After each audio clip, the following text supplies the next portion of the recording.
Hey guys, Jeremy here with Simple Life. This week on Tool Time Tuesday, we're going to take a look at a saw, a miter saw that I'm actually really impressed with, but it also seems like something that might have come out of a Kinder Surprise egg.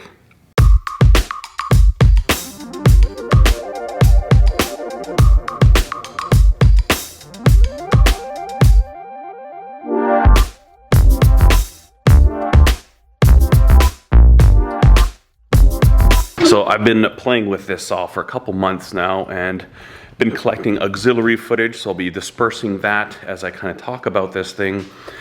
But first of all, let me say that this tool, it's a really odd one because what I was looking for was a very quick and easy and accurate way to make picture frames. I have a large contracting saw, big like a DeWalt chop saw, and that's more for framing, right? It's not really precise. When you change angles, it's very clunky. It's so big, and I just find a really hard time getting really accurate setups with it, especially if I'm changing angles much at all. And I was thinking about just a really high quality miter box, but those kind of are hard to find. And then I found this. This is a Nobex 160. Incredibly lightweight, kind of cheap, kind of chintzy. So let's just kind of get into what we've got. So this is basically it's aluminum, or I don't know. It doesn't even feel quite like it's aluminum. I don't know what it is. It could be aluminum. This is made in Sweden. Now I do have the upgraded Japanese blade, and this thing altogether ran me $260 Canadian, 260 Canadian pesos, which is about this much USD. Now, the one thing with this is that its build quality is quite light. For instance, say we've got these larger, this fence here support. Literally, that's how it's put in there.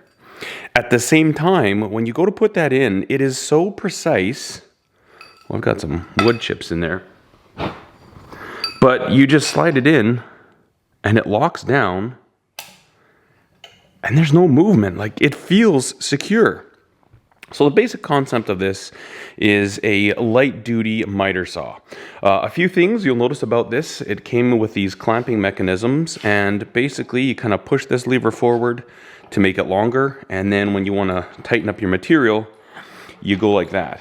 And this kind of runs free and clear of the bed. They've also got these angle supports, so you can put it in at an angle if you want to clamp down at an angle.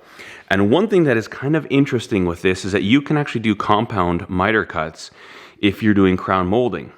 You'll notice they've got these little grooves and they've got the little angle increments on there. So what you would do is set your material in there, and it kind of just finds its spot and rests in there. And then with this angle clamp, you can kind of clamp it downwards at an angle and actually do some interesting compound miter cuts.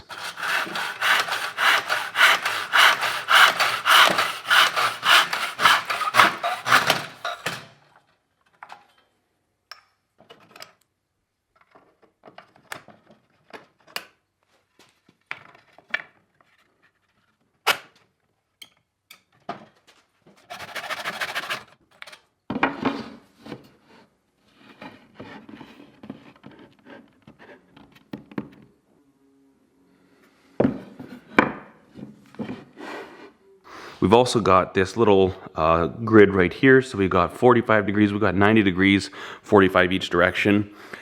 On the back here, we've got a little locking lever. So this kind of just secures everything, tightens it up. I find it doesn't really make a huge difference, but in theory, we're just locking that down, getting everything super rigid. And we've got this little detent here, and it's got different markings for various stages, different things you want to cut. You'll notice it has stuff marked in for like a pentagon. Yeah, 5-sided, 6-sided, 8-sided, 12-sided. So if you're doing the different types of boxes and planters, it's actually really slick, very repeatable, and 90 degrees. It's got a couple other detents where it locks, and then obviously it locks at the 45 degrees on either side. And the one thing I will say about this saw is it is actually very accurate.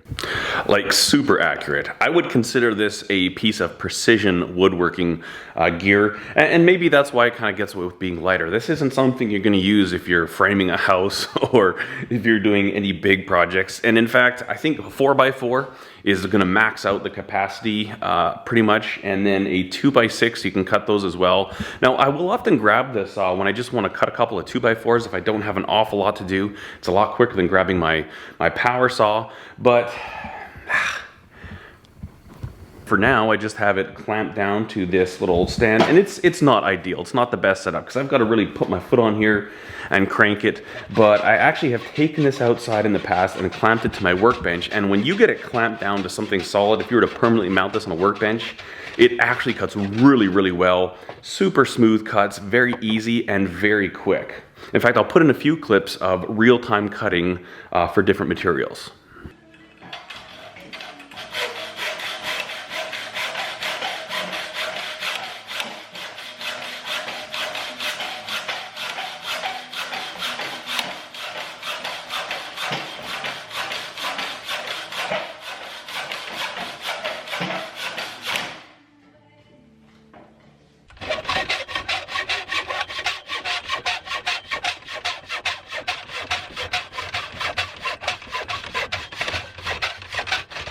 So the way this thing basically kind of works is that we've got this support structure, and the saw is all kind of mounted on this beam. It's kind of like a traditional bow saw. We've got a rigid cross member, we've got a tensioning device here, and then obviously the saw blade. As you tighten this up, it puts tension on the saw blade. And we've also got this guide system, and I think this is where the real key to this whole idea comes in, is that this guide system, even though it's plastic, it's actually fairly rigid. So we're keeping this main support member nicely guided. It's actually a fairly decent fit. There's not a lot of play. And then this whole member is actually guided on these two rods on either side. Now, right now I've got it in the up position. It's got this little lever that allows it to start cutting and go down. This also can articulate, so you can kind of start your cuts either way. And then when you want to, say, lift it up and run new material in there, you just lift this up here and set it down. Now, they also gave you some stops that go on top of here. I don't like them. There's a few other accessories that I didn't really understand. I didn't get. One of them, I think there's some type of a extension here. I don't know. I'm probably not using this exactly how they design it to, but it's also kind of, there's a certain sense where this kind of reminds me of European farm machinery. A lot of it's a lot smaller than the stuff that we have here, because I mean, we've got, you know, there's farmers around here that have thousands of acres and they've got big honking machines. And when you see a lot of this European stuff, it's got the different colors and it's cute, but it's just smaller. This kind of reminds me of that. It does not remind me of a heavy duty, let's get a lot of work done type of saw. However, I do really like this saw, and that's the part that surprises me.